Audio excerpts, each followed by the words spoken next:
Hello everyone, welcome back to my channel. Thank you so much for joining me here tonight.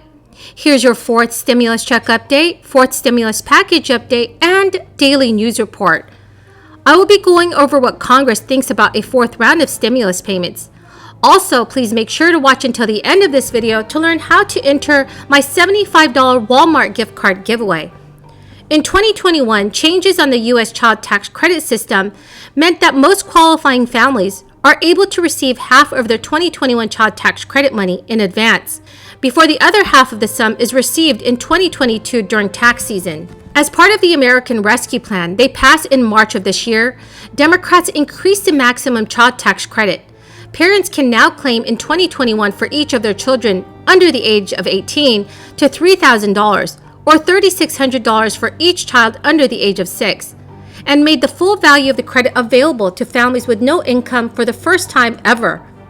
The expansion lifted 3 million children out of poverty in its first month alone, which will improve their education, health, and economic outcomes throughout their lives if the policy is continued. Democrats have made extending this policy a centerpiece of their $3.5 trillion Build Back Better agenda.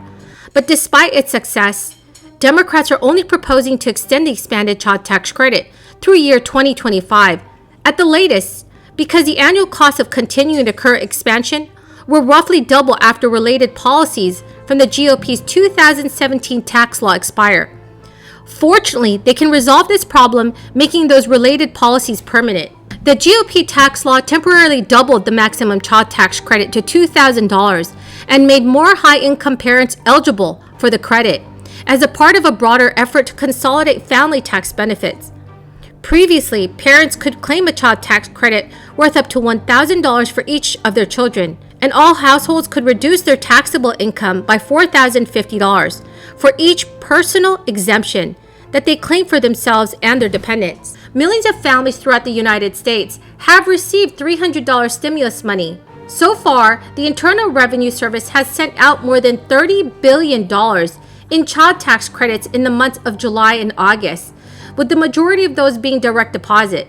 The next payment dates are September and October 15th, November 15th, and also December 15th. These monthly payments can be managed with the Internal Revenue Service's online portal, where you can check the status of each installment. Taxpayers could also choose to either deduct the cost of specific expenses from their taxable income or claim a standard deduction that was the same for everyone.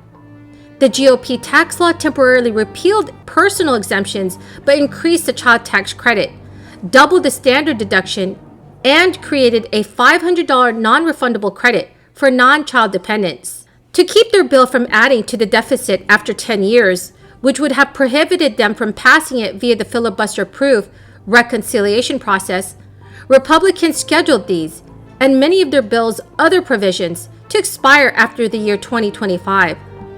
Those expirations are what would make a formal score of the costs of the Democrats' child tax credit expansion spike after that year. Close to 3 million people have signed a Change.org petition calling for the federal government to provide $2,000 in monthly stimulus payments. The federal government has distributed 3 rounds of stimulus payments as of now. The first payment was distributed in March 2020, in the early days of this crisis, where eligible individuals received up to $1,200. Then the second check of $600 arrived in December 2020. And the third round of payments were distributed this past March, where eligible individuals received up to $1,400. So everyone, do you agree with Congress that sending out fourth stimulus checks is a good idea? Please leave your thoughts in the comment section below. Fresh off a House vote to advance a $3.5 trillion budget blueprint, Democrats must now draft a massive social spending package. A major point of contention, taxes.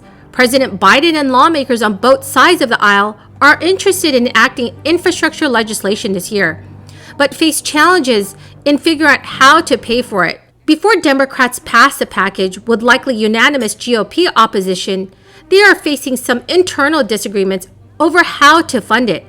Likely a collection of tax hikes on the wealthiest Americans, investors, and large companies.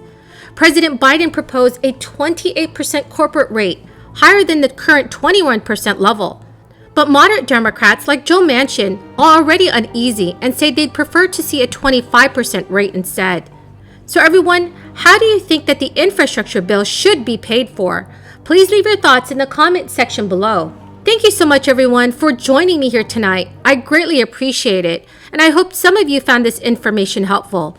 The two winners of this week's Walmart gift card giveaway are Lizette Ramos and Ravonda Garris. Also, congratulations because we have a bonus winner this week, Akila Galbraith. Winners, please make sure to respond to my comment to claim your gift card.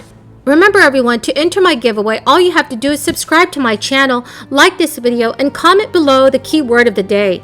Thank you so much everyone, and have a very blessed Labor Day weekend. To be able to perform those basic functions, which is to take care of your family, a good job, where you're safe on the job and you receive pay and benefits that are aligned with the value of the work you do, a good job, where when you go to work, everyone respects the dignity of that work. A good job. And so to invest in the workforce so that we can have and say that we will support good jobs, it also means, I think, having a really honest, frank conversation about how we've been talking about how we develop the skills and what's necessary to get a good job. And by that I mean this. I think that we have in some ways created this hierarchy about what we decide is a valuable education, where we have said, well, higher education, that's a very valuable education. And I'd like to challenge that point.